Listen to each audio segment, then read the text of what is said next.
All right, Yerusai, good morning. Good morning. Such a schus Baruch Hashem to be able to begin another week of Daf Yomi. And first, I'll thank you again for everyone for their understanding as we still acclimate to our new surroundings. First of all, you'll see the Svarma going in. Baruch Hashem, the article Shasan are in the back over there. And Meretz Hashem, more sun will trickle in. Also, apologize about the rattling noise in the HVAC. There's nothing living up there. Not exactly sure what it is that's occurring, but I know Menachem Schoenfeld is on it. He's building settling. Okay, that's our catch-all phrase for everything. The building settling. The building settling. We'll find out what that is in Meretz Hashem. In Meretz Hashem. So thank you for your understanding again as we still get our feet under us over here. All right, begin by thanking all, and also our microphone hopefully by tomorrow. I'm sorry? After schlepping, I'm making my sheesh schlepping like that. We have. Okay, Meretz Hashem. Hopefully by tomorrow. By tomorrow, the HVAC will be fixed and the microphone will be here. And everything will be. All right, we begin by thanking all of our sponsors for this morning's share. To thank our annual Talmud Torah sponsor for Tafshin Pei, the Tilson Mishpach of Eretz Yisrael, for dedicating all the Sherman Drushos as a zuchus for Besoros Telos Am Yisrael. Our Talmud Torah sponsor for the month of Teves Habalin Hutova, the Kilman Mishpacha, in memory of Amit ben David Levi, brother of Itai Levi, who was killed in Gaza on the first night of Hanukkah. We hope that the merit of our Talmud Torah, the Shem will have an Aliyah and his family in Nechama. Our Daf Yomi sponsors for today, Matt and Diane Marks, in memory of Matt's mother, Sylvia Marks, Sarah Pesha Bas Moshe Mordechai, Zichron Livracha. We hope that in the merit of our Talmud Torah, her and the Shem will have an Aliyah and her family in Nechama. And because of us, as always, we dedicate our learning in the schus of our holy hostages. May HaKadosh Baruch Hu bring the rest of them home, b'shalom and b'karov, and in the merit of our holy soldiers, may HaKadosh Baruch Hu allow them to be successful. B'chol ma'asei yedehem. And I will say with this, let us begin. We have a beautiful and really incredible daf ahead of us today. So like I said, today's daf is Mem Aleph 41. We are picking up in Meretz Hashem on Mem Amud Beis 40b, 5 lines up, 6 lines up from the bottom. Tan Rabbanan, right at the 2 dots. Makir Matamoso. Tan Rabbanan. So again, remember, we are continuing in Meretz Hashem with we'll call it the cross-examination of the witnesses, right? In other words, making sure the drishas of the chakiras. So we say to the witnesses, do you recognize the perpetrator? Do you recognize the defendant? So Nachri Harag, did he kill a non-Jew? Yisrael Harag, did he kill a Jew? Hisreisimbo, did you give him Asra? Kibal Alav Asra, did he accept the Asra upon himself? Hitir Atzmo Lamisa. Now, what's an interesting definition of Hitir Atzmo Lamisa means literally, did he permit himself to death? Which is another way of saying, did after he heard the Hasra, after he heard the warning, in other words, did he still proceed anyway? Right? And again, did he essentially, when you have to give him Nasra, did he go ahead and violate immediately afterwards? If somebody worshipped idolatry, right? So the witness is coming forward to say that Reuven worshipped idolatry. We ask the witnesses, Mi avad, what type of idolatry did he worship? Lepa'ar avad, lemarkolis avad. Did he worship Baal Pa'ar? Did he worship Markolis? Ubema avad. How did he worship? Bizibuach, did he offer a karban? Bekitar, incense, benisoch, a libation, bishtachava, prostration. And yes, we ask him all of these questions. Fine. So Amr Ula says, Minayin Lasra Min Torah. So Ula says, from where do we know Hasra? So Ula says, interesting idea. So from where do we know this concept that someone has to be warned before they go ahead and commit an Avera in order to be liable? So the Gemara says, Shnei Amar, V'ish asher yikach es achoso, bas aviv ubas imo, v'ra'a es ervasa. So Pasuk says, if a man will go ahead and have relations with his sister, the daughter of his father, the daughter of his mother, and he will see her erva. So the Gemara says, Atu b're'iyah talim milsa. What does seeing have to do with it, right? There's nothing about seeing. The issue over here is one of actual relations. So what do you mean, v'ra'a es ervasa? Ela achir uhu taimo shel davar. So this is interesting. Rather, the Gemara says what it means is as follows: that halacha l'maisa, one is only chayiv only until the witnesses point out to the defendant what it is that he's doing wrong. So Sh'ad Sheyira is actually reference to the witnesses, Hasra. They have to point out to the defendant what the defendant is actually doing wrong. So the Gemara says, now it happens to be over here, the prohibition that they're referring to over here is a kares bearing prohibition, right? Incest is a kares bearing prohibition. So interestingly enough, you don't need Hasra for anything punishable by kares. Why? Because remember again, kares is carried out by HaKadosh Baruch Hu. You only need hasra, you only need a warning for an infraction that is going to be punished by a human being. So if I don't need the concept of Asra for a kares bearing infraction, top of Memala 41a, Teneu Inyan Lamalkus. So go ahead and give it over for Malkus. So we'll say, so from here we see, this is Ula's interpretation. So from here we see the Makar, the source for the concept of Hasra. Beautiful. Tebechizkiya Tana. So V'chi Yazid Ish Areu Laharga Ba'arma. So the pasuk says if a man will intentionally go ahead and kill another person, Ba'arma means with cunningness. What does this mean? Shehisrubo v'adayin b'mezid, which means they warned him, and halacha l'maisa, he is still acting intentionally. Okay, so again we'll say all just different sources for the concept of hasra. Debei Rabbi Shmuel Tana hamotziam osam mekoshesh eitzim. So it says they found him gathering. Well, this went to the mekoshesh. This was one of the Jews who violated Shabbos in the desert. Shehisrubo v'adayin hu mekoshesh. So over here is Hamotzim Oso Makoshesh. They found him gathering.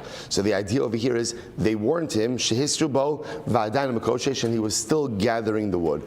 Debei Rabbi Tana Al Davar Asher Ina.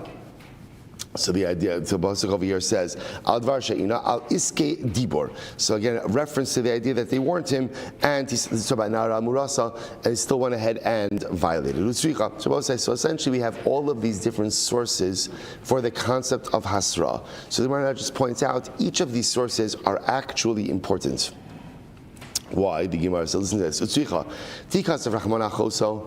if it would have just said something by a choso, by the case of the sister, incest, and here's what's interesting. Remember again, as much as incest is punishable by kares, so halacha l'maisa, again, halacha l'maisa, you still get malchus for that. So had it just brought down the concept of hasra by a sister, I would have said, oh, it's dafka by infractions that you get malchus for, that halacha l'maisa you get Asra, but maybe by chayve misos you don't. Therefore, kasav rachmana ki yazid. Therefore, the Torah brings up the lashon of ki yazid, right? Because that's an intentional aveira. That's an intentional aveira of kares that is punishable again by death. So that shows that this kares also by misas bezdin. Okay, so the Gemara says v'chi kasav rachmana ki yazid, and if it would have just said ultimately again that's what that halacha l'maisa, I'm chayiv to go ahead and give hasra by an act which has misas bezdin, hanimili sayif, to kill. I would have thought, what type of chayiv misa? Only beheading, like by a sword, which is considered to be a more lenient form of death. Now we'll talk more about this in the next parak. Now let's say, again, it sounds strange to talk about death penalties as more lenient, right, and less lenient. What it means is really more painful and less painful. So I would have thought again that there's hasra by sayif, avaskila dechamura emalo, but by skila, which is considered to be more chomer than sayif, perhaps not. To which the Gemara says, the Gemara says, v'tarti bin iskal lamali. But why do I need two sources that both talk about skila? So the Gemara says, Rabbi Shimon la'asuye nisrafin. So according to Rabbi Shimon, to include sreifa, because he holds that sreifa is a lesser form than skila. The Rabbanon milza the aseh b'kavachomer tarach v'kasav lakra. And according to the Rabbanon, both say sometimes we have this concept that even if something can be learned by a kavachomer, sometimes the pasuk will still go out of its way to mention it, nevertheless. So why not just write it by skila? And once you have it written by skila, you can learn everything else by skila, because skila is considered to be the most chomer form of death penalty. You're right, but sometimes even saying that you can learn it by kavachomer, Torah goes out of its way to explicitly write it as well. Good. So we'll say a takeaway.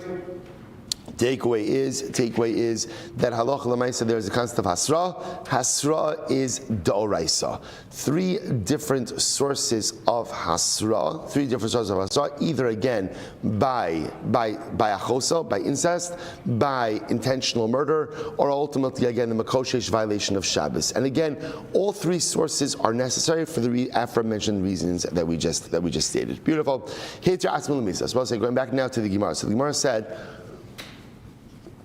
we asked the witnesses a series of questions. What are the questions we asked the witnesses? So number one, did you give hasra? Did you give warning? And number two, hitir atzmo lemisa. So ultimately, again, did the individual literally give himself over to death? Which means, after the hasra, did he still proceed with the commission of the infraction? That was the shayla, or that was the statement. So the Gemara says, minalan. So the Gemara says, from where do we know this?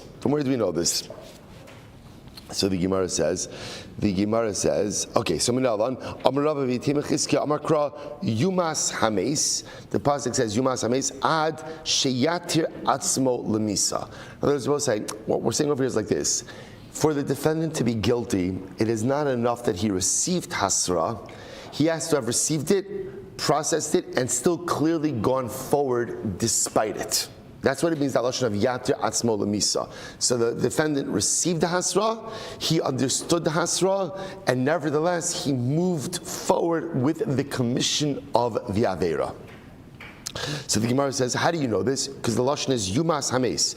This double lashon. Yumas hames means he heard it, he processed it, but he nevertheless violated the avera. So the Gemara says, ad sheyatir atzmo lemisa, until literally again he permits himself to death, which means he moves forward even though he received the hasra. You think about this for just a moment. It sounds so crazy, right? Can you imagine this? Right? The Edom say to Reuven, if you kill Shimon, you're going to be put to death. And yet what? And Reuven proceeds with it, knowing that there's Eidos there. Right? There's Eidos there. So these two witnesses are going to show up in Beis Din, and Reuven's going to be condemned to death. So you wonder to yourself, what's the pshat? How could someone do something so crazy? I will say, but if you think about it, so the truth is we do the same thing each and every day, right? Every time I commit an avera, deep down I know it's wrong, not even so deep down. I know that it's wrong. I get hasra every single time. It's not like, okay, maybe there are some things that I do that I know that are not correct. Or I should say this differently. Maybe there might be some things I do that perhaps I don't know that they're incorrect, right? Maybe I'm just ignorant in certain areas, which happens to all of us. But there are so many other things that I know that I'm still doing that are incorrect. And yet, I still do it. Sometimes, day in and day out. Human nature is that sometimes we just do what we want to do, even though I'm fully aware of the repercussions. Why is that? A variety of different reasons, right? It could be just a bloated sense of self, right? A bloated egotism that what I need and what I want is just more important than anything else, and I just don't care about the ramifications. I just care about making myself happy. But again, it's just interesting to see. We read these Gemaras and we think it's ridiculous that anyone could act this way, but it's important to know that so often we do this, that we engage in this very pattern of behavior day in and day out. And as bizarre and as ludicrous as it looks to us here, we have to kind of bring that same mindset of bizarrity and ludicrosity, into our own lives as well. And the next time I'm ready to commit an avera, I'm like, come on, this is ridiculous. This is ridiculous. It doesn't even make sense. I have hasra that Ribono Shel Olam sees it. What am I doing? And whatever it is, it's simply not worth it. And yes, bizarrity and ludicrosity, two new words just coined here in our new base medrash. Shkayach, everyone, just put the timestamp on that. All right, let's go right there. Says the Gemara. Amrav Chanan, I both say second wide line. Amrav Chanan, Eidei Nara Hamurasa, is an interesting case. Shehuzmu Einer Ragin. This is interesting. I both say, okay, so Nara Hamurasa. Nara Hamurasa is a case of a Nara who is betrothed, right? Erusin, but has not yet had Nisuin. Now, if that girl commits adultery or has relations with another man, that's adultery, and she's put to death, right? As is the man with whom she had relations. So now, Rav Chanan makes an interesting observation. He says, Anara Murasa, So now watch this. So witnesses come forward. The witnesses say, we saw Rachel, right? Rachel is the Nara, who is Mu'ureses, right? She has Erusin with Ruvain. We saw her have relations with Shimon. So we'll say, so now, what's the issue? Let's say a second set of witnesses come along, and they say, first set of witnesses, you could not have seen that. Why? Imono hayusim. You were with us. You claimed that you saw her commit adultery on Monday. You were with us in Florida on Monday. You could not have seen that happen. In Baltimore, you weren't there. So the Gemara says the witnesses can't be made into Eidim Zomin. Why? They can't be killed. Now, general again is next Masech Tamakas, but we'll see in Meretz Hashem in general what happens with Eidim Zomin, reciprocal punishment. In this case, you can't impose reciprocal punishment upon the Eidim and kill them. Why not? The Gemara says Sheikholim Lomar Laosra Baila Banu, because at the end of the day they could claim no. Chas v'shalom, we weren't coming to impose the death penalty on Rachel. What were we coming to do? We were coming to prohibit her to her husband Ruvain. That's it. So therefore you can't kill us. We weren't trying to kill her. So the Gemara says, Ivaha Istruba. But 1 second, they warned her. There has to be, that's why this here. We just said there has to be Hasra. What's Hasra? What in other words, we'll say, what would be the Hasra that they would be giving Rachel? Rachel, don't have relations with Shimon. You know why? Small little detail over here. He's not your husband. Right? That's called adultery, and adultery is punishable by death. So they gave her Hasra. To which the Gemara says, the law Asrubay. No, they didn't give her Hasra. They didn't give her Hasra. The law Asruba, Hechi Miktala. But 1 second, if they didn't give her Hasra, then at the end of the day, how could they execute her at all? To which the Gemara says, Be'isha Chavera. It's interesting. Who are we talking about over here? A very wise woman. Right? She might be young, she might be a Nara, but she's very wise. And in accordance with Rabbi Yossi, what does Rabbi Yossi hold? So the Gemara says, the sign Rabbi Yossi, who the Omer, Chaver Eino Tzarech Hasra. A Chaver Tamid Chacham doesn't need Hasra. This is what we've seen this Rabbi Yossi before. Rabbi Yossi holds that Hasra is only there for people who don't know. But people who do know don't need Hasra. So therefore, perhaps we're dealing over here with Rachel, who is an Isha Chavera. She's a well-learned woman, and therefore she knows that adultery is Asr. So because she knows that it's Asr, therefore what? Therefore, Halacha L'maisa, no hasra is necessary. So the Gemara says, "Lefishlo nitna hasra el lahafchin ben shogeg lemezid." Hasra is only there to distinguish between someone who's intentional and unintentional. And if Rachel is a wise woman, she does not need the hasra. I v'chayvan de'inhu lo miktali iu hechi miktala. 1 second. If witnesses, this is fascinating, if witnesses can't be put to death, right? So if there's no hazama by the witnesses, they can't put to death. Therefore what? They have no ability to put her to death either. So the Gemara says, because why? Lo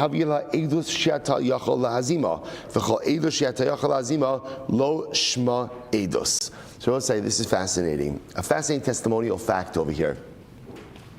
Any testimony, right? Anytime witnesses can't be made into Eidim Zomim, they're not fit to testify. So we'll say, what's the chap? And this is fascinating. If you're going to give testimony, essentially what the halacha says, you have to have skin in the game. All right? And what's your skin in the game? What's your skin in the game? That if you're found to be lying, we're going to execute you, or we're going to visit upon you reciprocal punishment. So if you can't receive reciprocal punishment, we essentially don't accept your testimony. So therefore, if you're telling me over here that Allah Lamaisa, the witnesses could come to testify about Rachel, but they themselves can't be executed because they could always claim, no, we didn't come to execute her.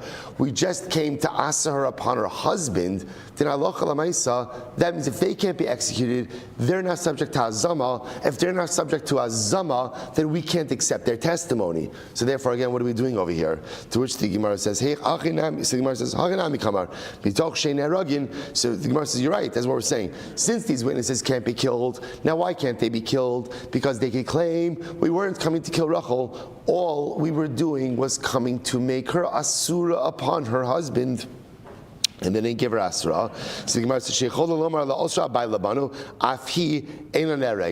so too, she can't be killed. Okay, so it's just an interesting case over here. So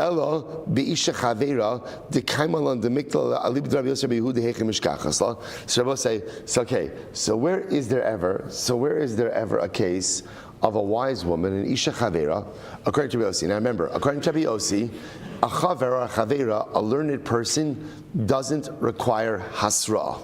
So according to Rabbi Yossi, would there be a case of an Isha Chavera who can be executed. To which the Gemara says, the cases where she committed adultery and she did it a second time. She did it a second time. So the Gemara says, so that would be a case, look at Rashi, it's almost right across in Rashi. Because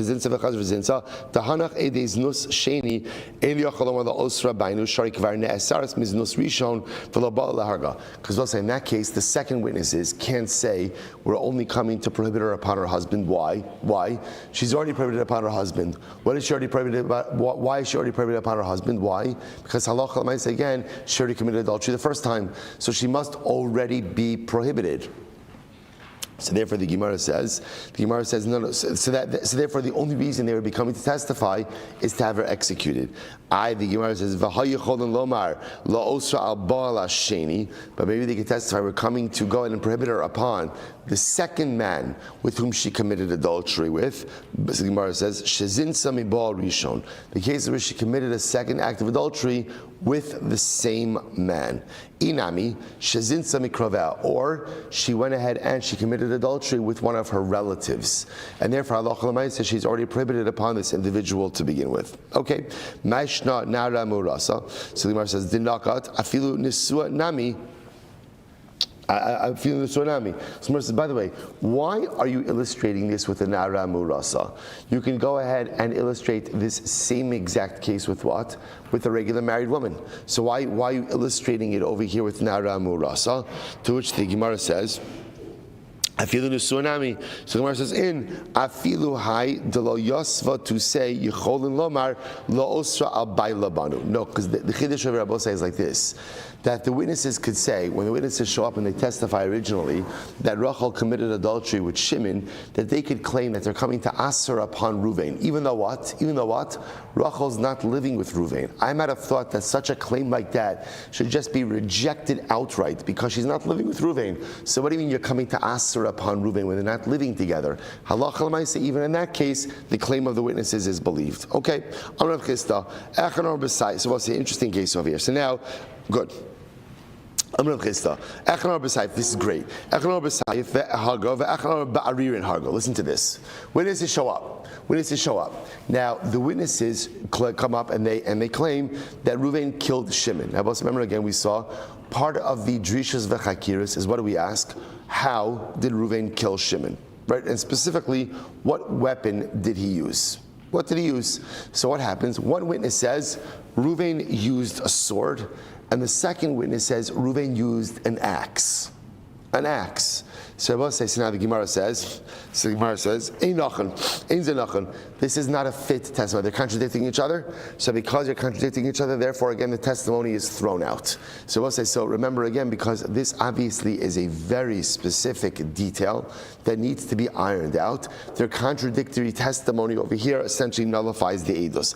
Ein nachon means their testimony is not a cohesive testimony and therefore again is discarded. Again, I will say, to be clear, we're not claiming that they're lying, right? Remember again, there's no reciprocal, right? These are not edim zomin. It's just that the testimonies don't line up. So essentially, it's inadmissible. But again, I will say, if one of the witnesses says, Ruvain, the murderer, the accused murderer, Ruvain was wearing a white shirt, and the other one was saying Ruvain was wearing a black shirt, so then halacha l'maaseh in that case, their testimony is fine. In other words, we don't care about that. We will say why. Now, this is very important. Why? Because the truth is, what the color of Ruvain's clothing is really inconsequential to the act, right? What instrument he used to kill Shimon, that's very consequential. So in other words, the idea over here is we don't need them to line up. In other words, we need the information to line up, but we don't need every piece of information to line up. Incredible. So basically, Maraz the Kasha, Nachon, Shihei Nachon. So the pasuk says Nachon. The lashon of the pasuk by Eidos for the Ashtav Chakart v'Sha'al Teitev Fine Emes Nachon Hadavar.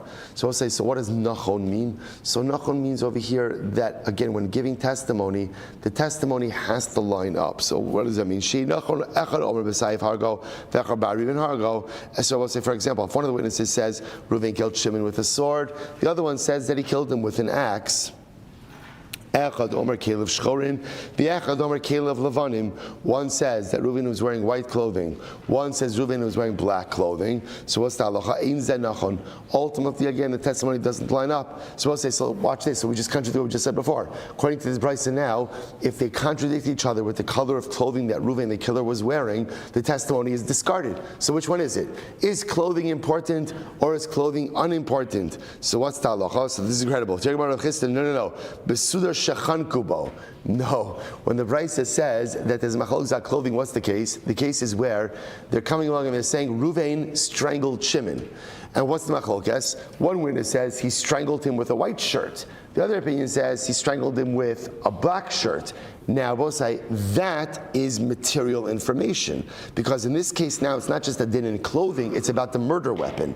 And when it comes to the murder weapon, there has to be explicit clarity amongst the witnesses what was used. So the Gemara says as follows: Hainu sayivarin. Okay, well, if that's the case, then again it's the same thing as saying one said a sword and one said an axe. So in other words, why do you have to illustrate it different ways? So Tashma, listen to this. So we'll say Echad Omer Sandal of Shchorin, ve'Echad Omer Sandal of Levanim. Listen to this. One says that the murderer was wearing white shoes, and one says the murderer was wearing black shoes. Okay? Interesting style sense also. Right? Don't say so the Maisa again. So the Maisa, one says wearing white shoes, one says wearing black shoes. So the Gemara says, what's the halacha? Ein zeh nachon. So the testimony doesn't line up. So once again, both say, so we're contradicting ourselves. We just said before that halacha l'maisa, that the clothing of the murderer doesn't matter. But yet here we seem to be saying the clothing of the murderer absolutely does matter. So what's going on over here? So the Gemara says, Hasanami kigon shebat bo b'sandal v'hargon. No, what's the case? The case is where Reuven kicked Shimon and killed Shimon by kicking him. If that's the case, the shoes are the murder weapon. If the shoes are the murder weapon, then halacha l'maisa, you need explicit clarity as to what there is. Tashma, ma'asu badak ben Zakkai bo'oktzei te'ina. So let's remember again, this is from the Mishnah. So one time, Ben Zakkai was examining witnesses, and he asked them, they claimed that Reuven killed Shimon underneath the fig tree. And remember again, what did Ben Zakkai says? Ben Zakkai says, okay, tell me a little bit about the fig tree. Tell me about it, right? What were the stems? Were the stems thin? Were they thick? Tell me about them. So the Gemara says, "I v'hatanya." So what does that seem to indicate? It seems to indicate that even other details that are not about the murder itself are still important. The witnesses still have to check those boxes when testifying about what's going on over here. Kigon, to which the Gemara says, no. Kigon sha'akatz te'ina b'Shabbos da'ala kamikto. No, what's the case? The case over there, we'll say, is where the guy actually detached a fig from the tree on Shabbos. That was the case. That's the capital case. So remember again, uprooting a tree, right, detaching a fig from the tree on Shabbos is in and of itself, that's a capital crime. That's a capital crime. So that's what we're talking about over here. To which the Gemara says, "Vatanya amrulo tachas tenaga." But that's not what the Mishnah said. The Mishnah said the witnesses said that Reuven killed Shimon underneath the tree. That's what happened. That's what happened over here. To which the Gemara says, "Ela amrei barchama kigon sheshapdo biyichud shel teina." Now, what's the case over here? The case over here is where halacha l'maisa again. Where halacha l'maisa, Reuven killed Shimon with a stem of the fig. That's what happened here. He killed him. He used the stem of the fig as the murder weapon. To which the Gemara says, "Tashma amar lahen te'ina zu uktzeh dakin uktzeh gasin te'inem shchoros te'inem levanos." That's not what it says. It says Ben Zakkai asked them, "Tell me, were the stems, were they thin or were they thick? Were the figs themselves, were they white or were they dark?" Amrav Yosef, mi Ben Zakkai losiv inish, shiny Ben Zakkai de bedikos kichakiros mashvile. Don't bring a raya from Ben Zakkai. Why? Because I will say Ben Zakkai, he was makbid both with bedikos and chakiros, right? He essentially made them the same. So in general, I will say, there's a distinction between bedikos and chakiros. What's the distinction? Distinction is, I will say, chakiros are questions that are specific to the actual event itself. Bedikos are general questions. So generally, do we care necessarily what color the murderer's shirt was? Not really. Not really. Does it matter again if the figs underneath which the murder occurred were white or black? Not necessarily. Ben Zakkai himself was of the school of thought that both pedikos and chakiros are explicitly necessary and both must be dealt with together. Both spots were dealt. That's why Ben Zakkai was asking about the figs and the stems, and according to Ben Zakkai, the clothing is also important as well. To which the Gemara says, Man Ben Zakkai. By the way, who's Ben Zakkai? Who is Ben Zakkai? So it says, the Gemara listen to this, this is incredible. Man Ben Zakkai, Rabbi Yochanan Ben Zakkai. So what do you mean, who's Ben Zakkai? Who's Ben Zakkai? Rabbi Yochanan Ben Zakkai. Do you know how much we owe to Rabbi Yochanan Ben Zakkai? Rabbi Yochanan Ben Zakkai essentially saved Klal Yisrael in the aftermath of the destruction of the second Beis HaMikdash. Rabbi Yochanan Ben Zakkai was responsible for all of the takanas we have. Zecher l'Churban and Zecher l'Mikdash. We'll get into two different types of takanas. So the Gemara says, but 1 second. If it's Rabbi Yochanan ben Zakkai, mi havi b'Sanhedrin. Was Rabbi Yochanan ben Zakkai ever part of the Sanhedrin? Chronologically, it doesn't make sense. Watch this. Vatanya, kol shnos of Rabbi Yochanan ben Zakkai, meya ve'esrim shana. Both say it's a great Gemara. Rabbi Yochanan ben Zakkai lived till 120. Get ready for this. Get ready for this. Arboim shana, asak b'prakmatya. For 40 years, he was in business. He was in business, right? Mem shana lamad. For 40 years, he learned, right? He did his stint in business, then he learned. And arba'im shana limet. And for 40 years, he went ahead and he became a rebbe, right? He taught students. So I just want to point out something amazing. So first of all, it doesn't mean that the 40 years he was in business, he didn't learn. I just want to point out. But what it means is he was in business. So what happens when you're in business? Again, you kovei itlun Torah, you have a chavrusa, you come to a shir. Learning was not his full-time occupation. At the age of 40, he decided to go, or after 40 years, he decided to pivot. So I'll say, such an incredible yesod. We sometimes think that like great people are just born that way. Right? They're just born with a Talmudic spoon in their mouth, right? Like this is what they know, this is what they're born for, this is what they're destined for. Let's say, people make choices about the kind of lives they want to lead and about the kind of people they want to be. It's not an accident. If you think about it, by the way, there are 3 people who follow this same paradigm, right? Same people. Who are the same people? Moshe Rabbeinu, Rabbi Akiva, Rabbi Yochanan ben Zakkai. All this 40, 40, 40 paradigm, right? 40, 40, 40 paradigm. Now again, that's how the Mefarshim say. It's interesting when you see 3 people, 40, 40, 40 paradigm. Is it exact? Maybe it is, maybe it's not. It doesn't even matter. It doesn't even matter. What it means is great people make a choice to become great. Great people hit a crossroads in life and they realize, okay, in this moment now, I have a choice. I could just keep on going. Right? The path that I'm on is very nice. The path that I'm on is very comfortable. The path that I'm on is very convenient. I could continue down that path, and it's good. Or I could choose to pivot, go in a different direction, and self-actualize. Moshe Rabbeinu did not have to turn to see the burning bush. Rabbi Akiva did not have to take the musar from the rock. And Rabbi Yochanan ben Zakkai, I don't know what his pivotal event was. But I guarantee you there was something. Each of these men could have just continued down their path. And can you imagine what the world would be like without the Moshe Rabbeinu, Rabbi Akiva, and Rabbi Yochanan ben Zakkai? Life is all about making the decision at those crossroads, at those pivotal moments, to go in a different direction. Okay, often our pivotal moments are not necessarily as dramatic as these, but we all have it. We all have it. Sometimes we're just too distracted to even see the crossroads of life that we're at. But I will say, this is tremendous. Just because my life has been a certain way up until this point, just because I've been a certain way up until, doesn't mean I have to be the same person or have this same life going forward. Change is always possible. Pivoting is one of the most exciting things in life, and that's where your true personalistic greatness comes out. It's incredible. So Rabbi Yochanan ben Zakkai, so what happened? V'tanya, Arba'im Shana called them Chorban Abayis, Golsa Sanhedrin. 40 years before the Beis HaMikdash was destroyed, the Sanhedrin was exiled. It means, remember, the Sanhedrin normally sat in the temple compound, in the Lishkas HaKos, chamber of hewn stone. 40 years before the Beis HaMikdash was destroyed, it was no longer in the chamber of hewn stone. Rather, where was it? V'yashvala b'chanos. It was in the storefront. So both say, by the way, there are excavations now in the old city, right by the Kosel. So I'll say the chanos were areas in front of the walls of the Beis HaMikdash, in front of the retaining walls. They literally, again, had stores there. They had stores there. They had two things there: mikvos, right? Because you had to go to the mikvah. So they've unearthed these mikvos with two sets of staircases, right? One going in, one going out. And again, stores. What were they selling at the stores in front of the base? What were they selling? What were they selling? Right? Oil, wine, sheep. You don't want to schlep your sheep, right? It's a no, right? Again, let's say. Can you imagine packing up the car with livestock? I'm just saying, right? Just the family is enough, right? In other words, so now again, so there are people. So the good part is the Jews are industrious. There are people who literally set up shop right in front of right before he went into the basement, before he went into the Har HaBayis. So the Sanhedrin was relocated to one of those storefronts by the Har HaBayis. And while they were there, they could not adjudicate knas law. The Gemara says, "Dine knasos." Why not knas law?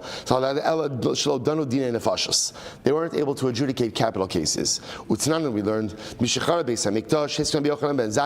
so we'll say, yes. So here we have it. So remember, the Sanhedrin itself was exiled from Lishkas Hagazis 40 years before the Beis Hamikdash was destroyed, which means there were no capital cases adjudicated already 40 years before the destruction of the second of the Beis Hamikdash, the second Beis Hamikdash. Right? Furthermore, again, the Gemara says that ultimately, again, Rabbi Yochanan ben Zakkai was the one who, after the destruction of the second Beis Hamikdash, was the leading sage, which I will say makes it just chronologically that Rabbi Yochanan ben Zakkai was not sitting on the Sanhedrin when a capital case was being adjudicated. So if that's the case, the ben Zakkai over here in the Mishnah that's asking about fig trees can't be Rabbi Yochanan ben Zakkai. It can't be him.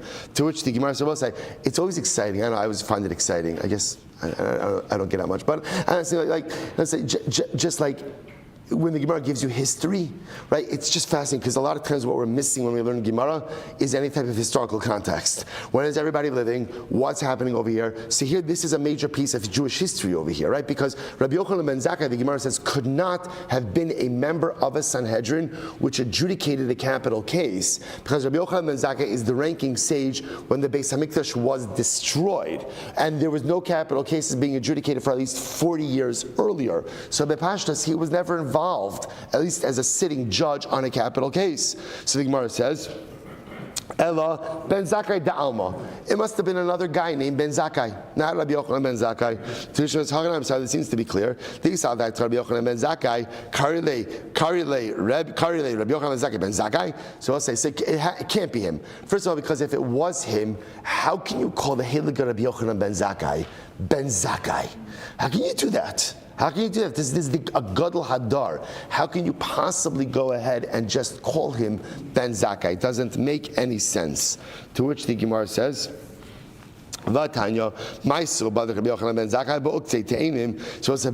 we have a brisa, and the brisa says it was Rabbi Yochanan ben Zakkai who was asking the witnesses about the thickness of the stems of the fig tree. So it sounds like it is him, but how could it be him? Ella Talmid Hayoshev Lifnei Rabbo Hava. Oh, we'll say, watch this. Rabbi Yochanan ben Zakkai was never a sitting judge on a Sanhedrin that was adjudicating a case. But where was he? He was in one of the rows. He was a Talmud. He was a student. He was in one of the rows in front of the Sanhedrin. To which the Gemara says, "Va'amar milsa mistabelitaime." So what happened? So they were adjudicating a case, and Rabbi Yochanan ben Zakkai. Remember again, Rabbi Yochanan ben Zakkai. They took input from the students sitting in the rows before the Sanhedrin. Rabbi Yochanan ben Zakkai was a student. He piped up and he said, "Hey, Chevra, what about asking the witnesses about the stems of the fig trees?" And they liked it. And what happened? Amud Beis v'kavua b'shmei.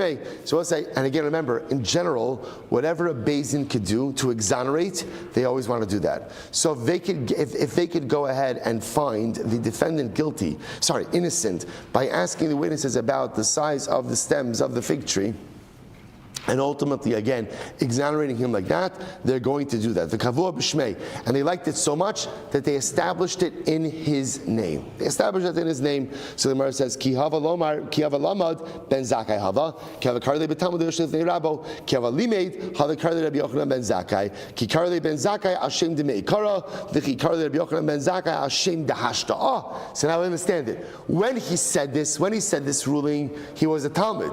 He was a Talmud. As a Talmud, what was his name? What was it? How was he known? Ben Zakkai. So now again, so therefore, when it records it based on where he was holding at the time that he said it. That was Ben Zakkai. Obviously, now we know him as what? Now we know him as Rabbi Yochanan ben Zakkai. Incredible. So Ma'aser Badak, Ma ben Chakiros, Ma afilu shnayim omrim. So remember again, when it comes to chakiros, the big distinction between chakiros and bedikos, what's the big distinction? The big distinction is as follows: that when it comes to chakiros, if the witnesses go ahead and contradict each other, or again, not even contradict each other, if they get something wrong, they're disqualified. By bedikos, if one gets it wrong, even if two get it wrong, they're fine. So the Gemara says, Maya filu shnayim omrim. What do you mean, even if two get the bedikos wrong? Pshita, that's obvious. Ki amar echad eni yodea edusan kayemes. Kamri beitrei nami discounts. Here's what's interesting. If when it comes to the bedikos, right? If one of the witnesses says, you know what, I don't know. So we'll say, what's the halacha? One of the witnesses says, I don't know. It's fine. Now we'll say, there's no difference if one witness says, I don't know, or if what? Or if two witnesses say they don't know. In other words, once one witness says, I don't know, then by definition, what you don't have is a cohesive unit of testimony. So once that happens, what does it matter if one says, I don't know, or if two say, I don't know? Some Rav Sheshes, Arei Shakai, V'achi Kamar, B'chakiros, when it comes to chakiros, I will say, remember again, chakiros are the questions that are absolutely indispensable in order to have a proper testimony. B'chakiros, afilu shnayim omrim yadanu, ve'echad Omer eni yodea. So we'll say ultimately again, when it comes to chakiros, even if two people say we know, and one says I don't know, edusan betela. Ultimately again, the edus is batal. Kiman Rabbi Akiva the makish shlosha shnayim. So we'll say here's what's interesting over here. Let's say you have a group of three witnesses, right? And what happens? And one of them says I don't know. So what's the halacha? So nevertheless, the eidos is still batal. This is by chakiros, right? So you have three witnesses. You're asking the chakiros. Two answer correctly. One says, I don't know. What's the halacha? The eidos is batal. Why? Like Rabbi Akiva. What does Rabbi Akiva say? The makish shlosha l'shnayim. Rabbi Akiva says a testimonial unit is a testimonial unit, and three is the same as two. So once you present as a group, then by definition you're a group. As a group, in order for the group to be an effective eidos, what has to happen? They have to be able to go ahead and answer all of the chakiros together. So therefore, again, if one is unable to answer the chakiros, then halacha l'maisa, again, it disqualifies the eidos. But we learned elsewhere that the eidos is still good. To which the Gemara says, that's what it means to say. Afilu bechakiros, even when it comes to chakiros, shnayim omrim yadanu ve'echad omrim eni yodea, edusan kayemes, kiman delara Rabbi Akiva. Rather, the Gemara switches gears. The Gemara says, no.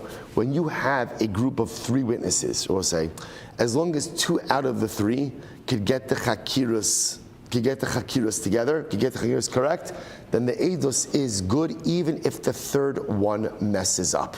That's the halakha. If the third one messes up, halakha l'maisa, the eidos is still good. Not like Rabbi Akiva. So we'll say, I just want to point out over here, there's a fascinating machlokas. We've actually seen this before, which is when you have a group of three witnesses, in order for the testimony to go ahead and be upheld, do I need all three to be certified, or is it just enough to get two out of the three? Rabbi Akiva says you need all three. We don't paskin that way. We paskin that two out of the three is good, because we also paskin that witnesses can even be strung together independently. So therefore, halacha l'maisa, as long as two out of the three are getting the chakiros correct, we're good to go. Rav Kahana, Rav Safra, Tanu Sanhedrin, Bei Rabbah, this is great. Rav Kana and Rav Safra were learning Sanhedrin in the yeshiva of Rabbah. Both say, isn't this incredible, right? They learned Sanhedrin, we learned Sanhedrin. I mean, their Sanhedrin looked a little bit different than our Sanhedrin. But they were learning the sugya of Sanhedrin in the yeshiva of Rabbah. Paga Bahura Bar Chama, Shar Bar Chama bumped into them. Amr Lahu, my Amrisa Ba Sanhedrin the Rabbah. What did you learn? No, what did you learn? Right? What did you learn? What did you learn in Sanhedrin in the yeshiva of Rabbah?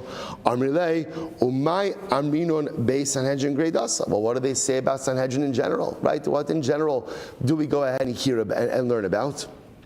Right? What do you have questions on? Amarla meha diktani ma ben chakiros lebedikos. What is the distinction between chakiros and bedikos? Chakiros echad omer inyo de'edu betela. When it comes to chakiros, if one of the parties says I don't know, then ultimately again the edus is batal. Eidos is batal.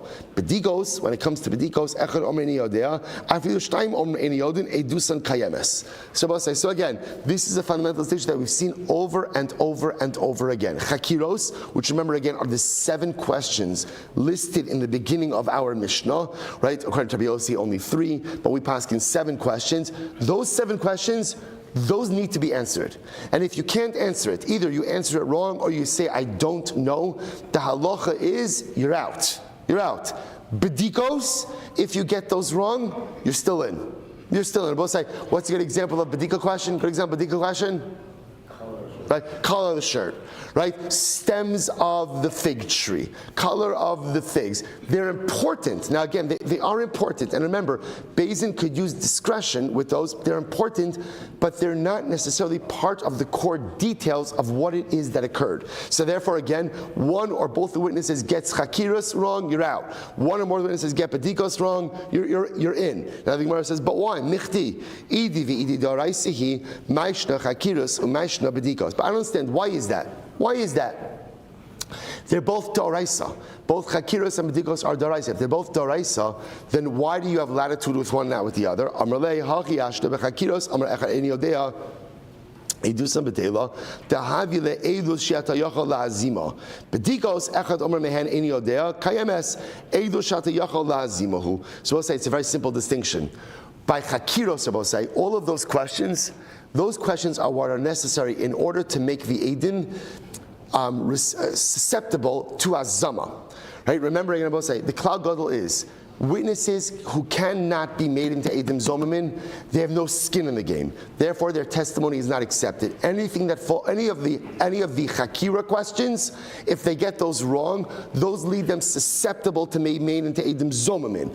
Bedika questions, if you get them wrong, it doesn't lead to Hazama. So because Chakiras are the questions that make them subject to reciprocal punishment, to Hazama, therefore they're indispensable realities. But the other ones ultimately, again, are not necessarily indispensable realities. They're not for Hazama. That's why you could get them wrong. V'hu amar lahu ihachi. Amar lahu ihachi amrisu batuva. So it's remember again, this whole exchange over here is an exchange between Rav, right? So Rav Kana and Rav Safra run into Rabbah, right? And run into Rabbi Chama. So Rabbi Chama asked them what you're learning. So Rabbi Chama says, wow, shkoyach, boys, incredible and beautiful, absolutely fantastic. So the Gemara says as follows: Amr lahu ihachi amrisu batuva. So Rabbi Chama said, incredible, you learned a lot. Amrisu ba, they said back to him, Amr le mituvasa demar arminon